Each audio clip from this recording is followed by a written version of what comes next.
So let's consider binomial factors. First, again, we're going to look at how to expand and simplify when we are multiplying two binomials. If we have x plus 3, x plus 5, we know that we can use our distributive property to go x times x times 5, 3 times x, and 3 times 5. This would then give us x squared plus 5x plus 3x plus 15. We also know that when we have like terms, we can combine them. So the 5x and the 3x can combine to give us 8x.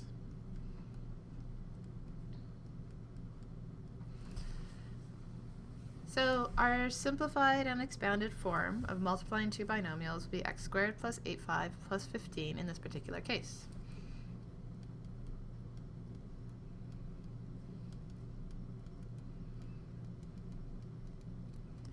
Now the hard part is trying to figure out if we're given a polynomial, which happens in this case to be a trinomial, how do we work backwards?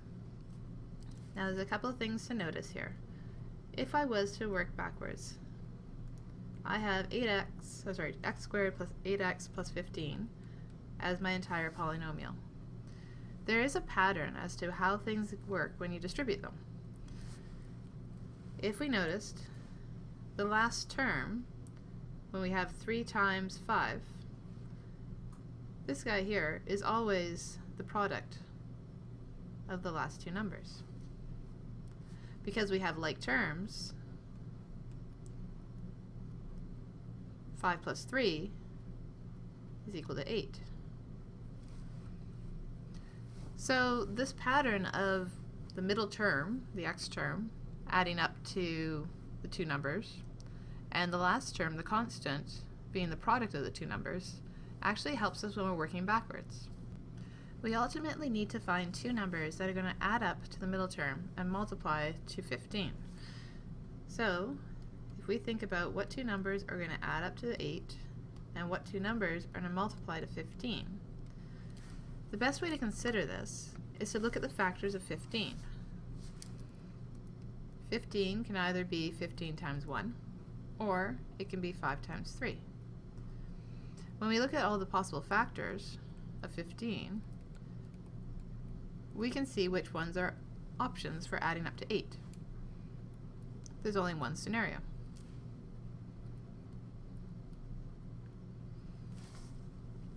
Now we know that it's going to be two binomials that multiply together to give us this trinomial. So when we think about factoring it, we know that when we multiply our first terms, it's going to give us our x squared term. The only way to get x squared is to go x times x. We then need to get our last term, the constant times the constant. In this case, we've already found those two numbers, 5 times 3. Because it adds up to positive 8, both of these numbers have to be positive values. So there's 3x, there's 5x, 3x plus 5x is going to give us our 8x. So it works. Our factored form then is written as the two brackets of the two binomials x plus 5 multiplied by x plus 3.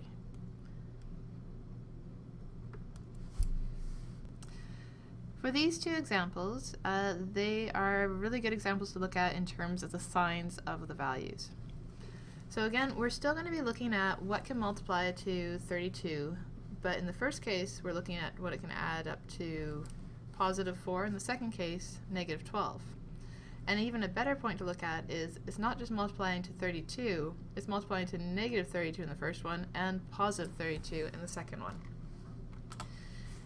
If we consider that we are looking for two things that are going to add up to the middle term and two things that are going to multiply to the last term for both of these scenarios,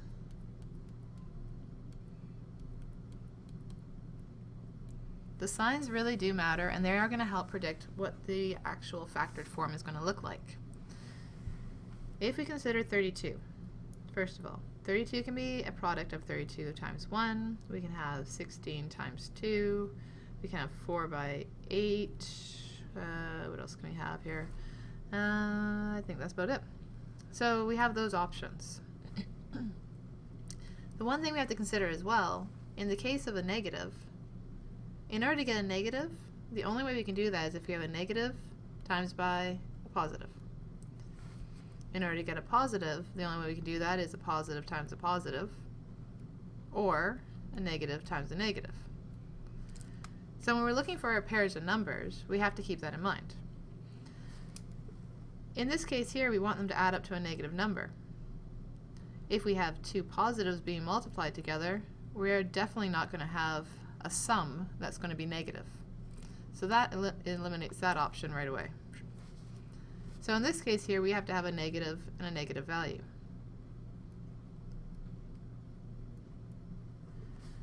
In this particular case, in the first example, because it is a negative value, one of them is going to have to be negative, one of them is going to have to be positive, and that's the only scenario we have. Given that it's a positive value, the positive one is going to have to be a larger number when we're doing the sum of 4. So if we look at our pairs of numbers that are factors, we now have to decide which one would work. If we use 32 and 1, that won't work in either case. If we use 16 and 2, negative 16, negative 2 will give us negative 18. That one definitely works, does not work. But the 4 and the 8 definitely does. If we consider the other scenario, same idea, 32 and 1, 1 being positive, 1 being negative, does not add up to 4. 16 and 2, either way, one's positive, one's negative, you're not going to get 4. But if we have 8 and 4, now we have to assign the right sign to them. We want to be a positive 4, so if I have positive 8 and negative 4, that will give me a positive 4. In the factored form now, again, we've got our two brackets that are going to contain two binomials in each one. Our first term is going to be x times x to give us a x squared. Our number aspects are going to be the negative 4 and 8 for the first one. And for the next one, it's going to be negative 4 and negative 8. Then when I distribute it out, if I needed to check, in the first case, I'd have my x squared, 8x minus 4x, which will give me my 4x, and then negative 32. So this one works. We're done. Factored form.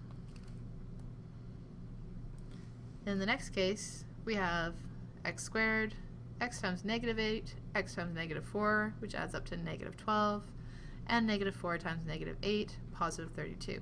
It works. Factored form. Signs are important. Same numbers, different signs. Now this is another example that falls into the same category. It technically isn't a trinomial, it's a binomial. It has a degree of 2 and no degree 0 term, or degree 1 term. If we were to look at this, we can't take out a GCF. So the only other really type of factoring that we know about is binomial factoring. Technically there is no middle term, there's no x term. So what we could do is plug in a 0x. 0 times x disappears. So it hasn't changed the format of the expression at all. The main advantage of doing this is now that we're looking for two numbers that have to add up to 0, be it multiply to negative 16. Again, we look at the factors of 16. We have 16 and 1, 4 and 4. But again, it multiplies to a negative value, which means that one must be negative, one must be positive. So, in the case of 16, negative 4, positive 4, that works. Now that we have our two numbers, we can then write it as x minus 4, x plus 4. Now one thing to notice on this as well, we talked about this when we did our expanding and distributing, is that we have opposite signs in here. It's referred to as a difference of squares. Because when you actually expand it out, the middle term disappears, and we're left with a difference of two perfect squares. X squared is a perfect square, and 16 is a perfect square, and it's a difference in between, meaning there's subtraction. So, whenever we're given anything of the format x squared minus some value squared, we can then write it factored as x plus the value, x minus the value, because the middle term cancels out, so the values must be the same. It also means that if I give you a harder example, such as 9x squared minus 16y squared, that technically is a perfect square, that is a perfect square, and you have a difference. So to factor it, what's being squared? Well, 3x has been squared. And what has been squared here to get 16y squared? Technically, 4y. And because it's a difference of squares, we need to have a plus and a minus, so they cancel out the middle terms.